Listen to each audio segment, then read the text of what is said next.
Hi, I'm Lou with another episode of My Car Story. I'm here with Carl Walters. Carl, good to see you. Hi, pleasure. And Carl's got a great car. First of all, a car that you don't see too often and rarely hear. And you'll see why. That's you right. Can't hear it in a moment, but let me grab the camera as I usually do. Carl, so what kind of car did you bring here today? It's a 2009 Tesla Roadster, and it's an original. So let me ask you a question. What made you think of a Tesla and be electric way before everybody else with the Roadster? Because how many Roadsters are there? 2,500 in the world, as far as I know. 2,500 in the world. Built, yes. So what made you say, you know what, I think I need a Tesla? Well, I saw it on television being, a test drove in California, and I just said to myself, I got to have one of those. I was an electrical contractor. Okay. So, electric is my favorite, and flew out there and ordered one, and it took about a year and a half to get, but there's my baby. There you go. And with your baby, how many of these have you seen since you've had one? Well, originally when we first started getting them, there were 2 or 3 other friends of mine that also got them at the same time. So we were palling around together, but it's kind of attritioned out, and we're not seeing too much of each other.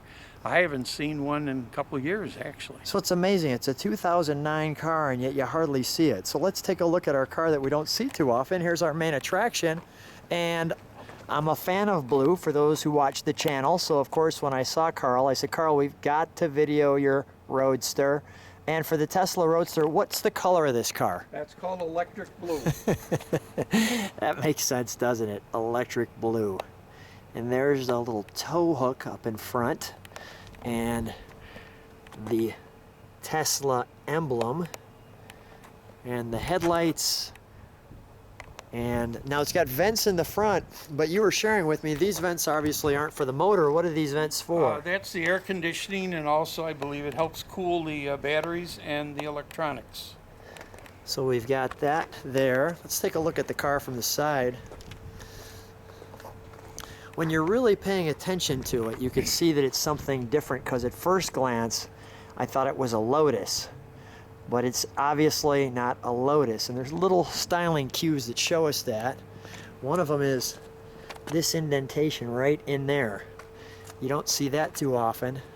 And we've got the Tesla, of course, logos on the rims. And for those of you, I grabbed him literally off the street. I grabbed him off the street, so if it's not as clean as it could be, don't sweat it. If you don't see it, you do what you can when you can. And these are vents for the electronics here that look like kind of engine venting. Hey Carl, show me this. This is obviously not a gas gauge. That's where your 220 plug is. And then it lights up here as well, your 220 plug. And as we close that, you can see the wonderful carbon fiber, the Targa top. We'll get to the interior in a second. Let's show the back of your car.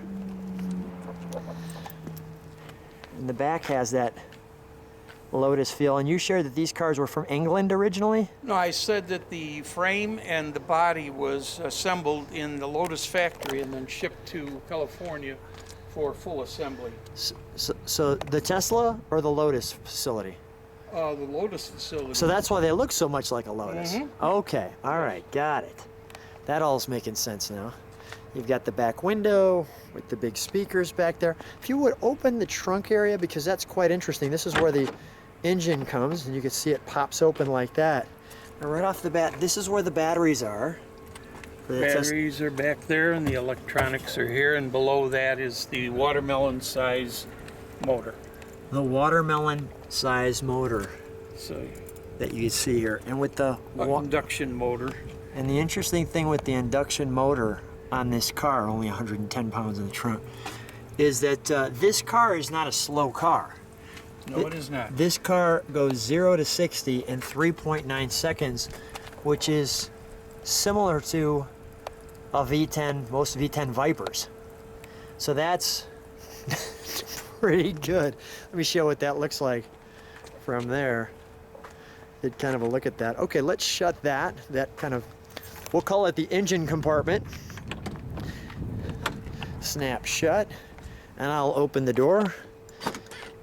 Interesting door handle. First of all, when you just press here, and that you could heard it electrically open, but I want to show you the door specifically because it looks a lot like the Lamborghini Miura Bull right there when both are open, which I thought was a neat styling cue. And it gives you some of the details. That's, so to speak, the VIN tag on the car telling you about it. This neat entryway here, the Tesla motors, some of the login information, wonderful seating, beautiful separate colors there on the door, and this opens the trunk area. There's your pedals, your Tesla logo right there. And take a look at this. There's your park, your neutral, your drive, how that all operates right there. And usually we'd start it for you, but what I'm going to do in this particular situation, your speakers, in this particular situation is, Carl, let me have you, if you would please, drive away from me. I'm just going to watch your video. So first of all, I'm going to say thanks for being on My Car Story. Well, it's been a pleasure. Thanks, Lou. And we're going to enjoy the non-sound as you drive off, or the very electric-like sound, and then I'll pick you up there. So Okay, let's hear this thing.